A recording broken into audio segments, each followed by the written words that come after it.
First Peter chapter 5 verse 14 closes Peter's epistle with a call to greet one another with a kiss of love, followed by a pronouncement of peace upon all who are in Christ Jesus. This verse is not a mere farewell, it is a final charge to the church to embody the love and unity that Christ commands of his followers.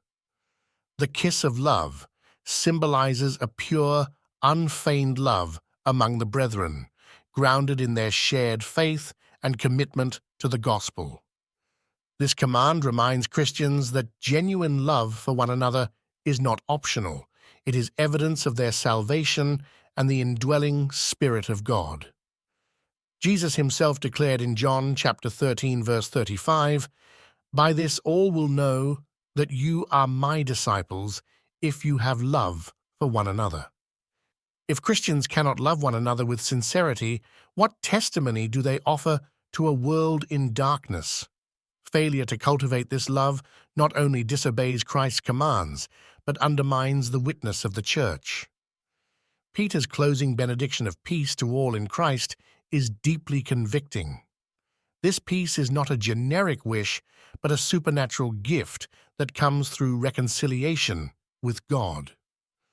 Romans chapter 5 verse 1 declares, "Therefore, having been justified by faith, we have peace with God through our Lord Jesus Christ." This peace is exclusive to those who are in Christ.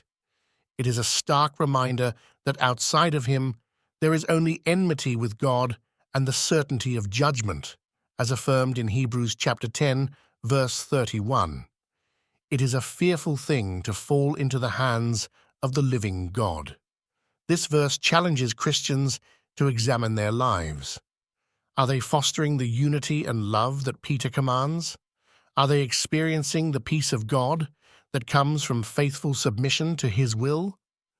The absence of these evidences should lead to deep reflection and repentance. For those who are not in Christ, this peace is unattainable, and the urgency to turn to him in repentance cannot be overstated. The application is clear. Christians must actively pursue unity and love within the body of Christ, guarding against anything that sows division or strife. They must also continually rest in the peace that comes from being in Christ, a peace that no circumstance or trial can take away. Finally, this verse calls every Christian to proclaim the exclusivity of peace with God through Jesus, warning others of the wrath to come and pointing them to the only source of true reconciliation. To neglect this is to fail in the mission given by the Lord, whose return is imminent, as emphasized throughout Scripture, including in Revelation chapter 22, verse 12. "And behold, I am coming quickly, and my reward is with me to give to everyone according to his work."